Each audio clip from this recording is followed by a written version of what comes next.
Hello, folks. Welcome back to S3D. And yeah, I messed around with these Gundam Universe figures for a little bit. I have reviewed these before in the past, but generally speaking, up to this point, I really don't care for these figures. Uh, Recently I look at these things in a different perspective, and I come to realize, there's some uh, pros and cons about these figures. But anyway, what I realized, a couple of things. These figures are actually designed. They all have the same joints, so doing certain type of a conversion is actually really easy. For you can see, I swapped the shoulders between the Sandrock and the Death Scythe. That's actually something that's easy to do. The elbow joints are pretty much exactly the same. Same are the knees. To actually change out these legs is a little bit challenging, so I don't actually recommend doing it.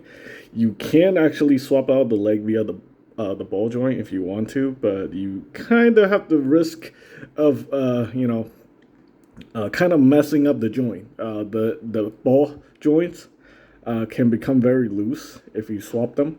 So this is something that I don't recommend because I saw one of my friends did that with he tried to make his own custom, and it just didn't work out very well. But swapping out the shoulders are actually really easy. It's just basically a ball joint.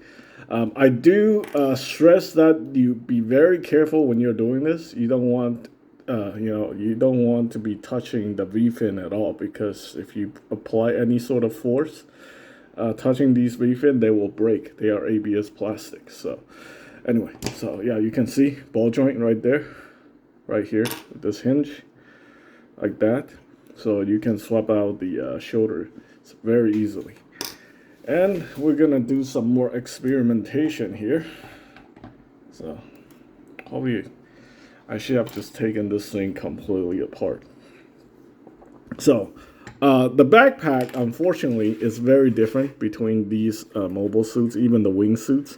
You can see they designed the backpack, the back connections are all different, so you can't, you're gonna have to modify, create your own custom parts in order to get these things to fit.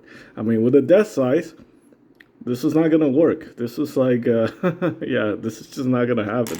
Same with the heavy arms. The backpack just won't work. You can see them, yeah.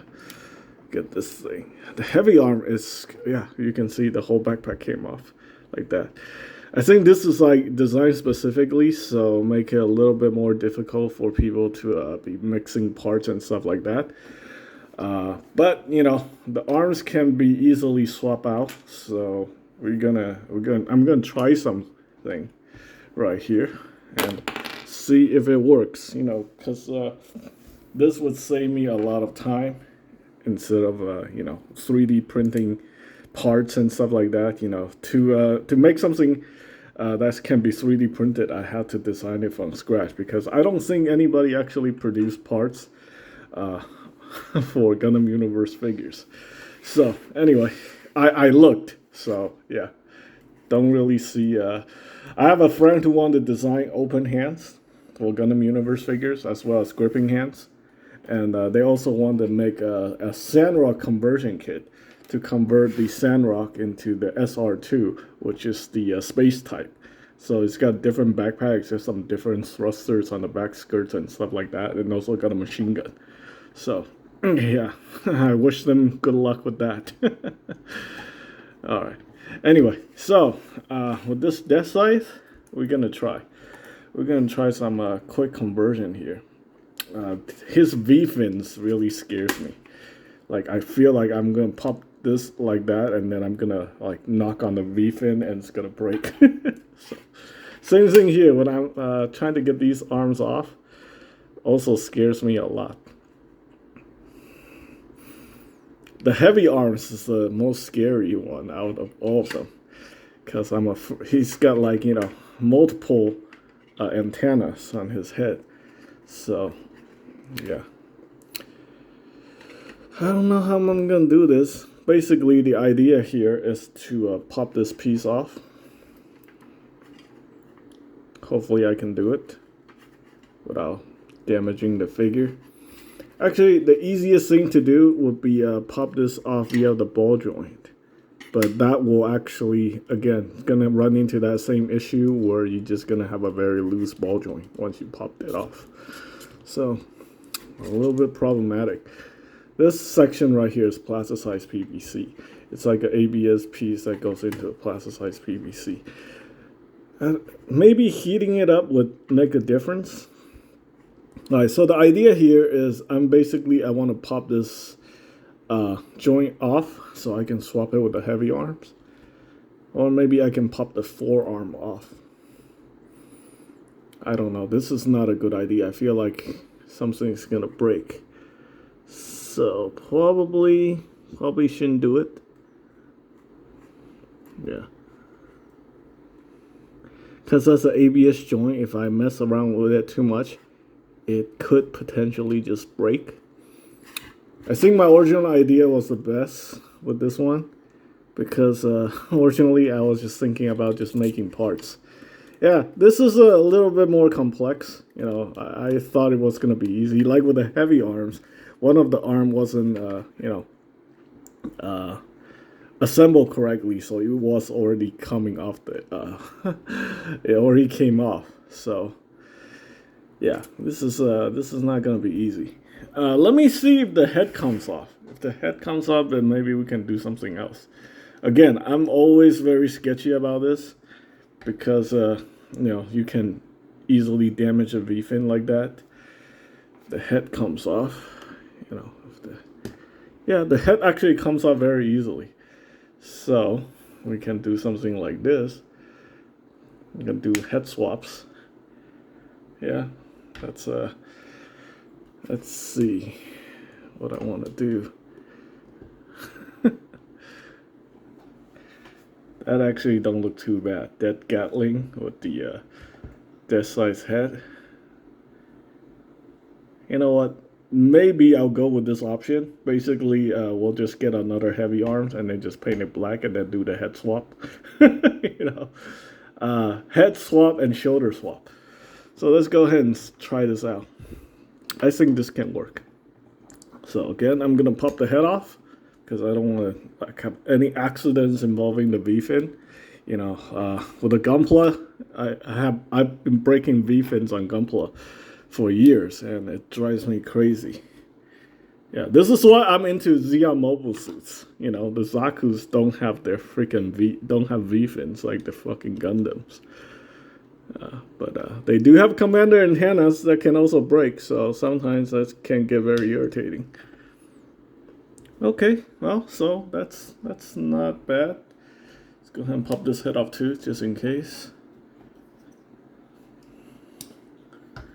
Yeah, because of this kind of interchangeability, this is actually remind me a lot of the Jesus. See, I got lucky. I didn't drop this on any of the heads. Otherwise, probably could have broken some V-fins. Alright, so we got the shoulders here. Go ahead and pop this off. I'm sure the waist can be popped as well. Let's see. I think it's a ball joint in here. I definitely need to go check with one of my friend's figures because he has actually taken them completely apart via breaking them on purpose. But yeah. Anyway. Okay, let me see.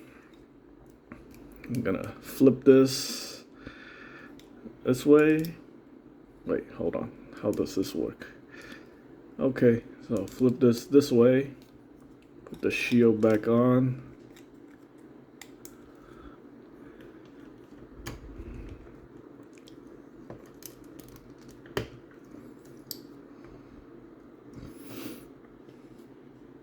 Oh, this is a basic kit bashing.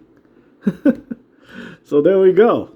Deathgatling, right? Gundam Deathgatling. Death size head, death size shoulders.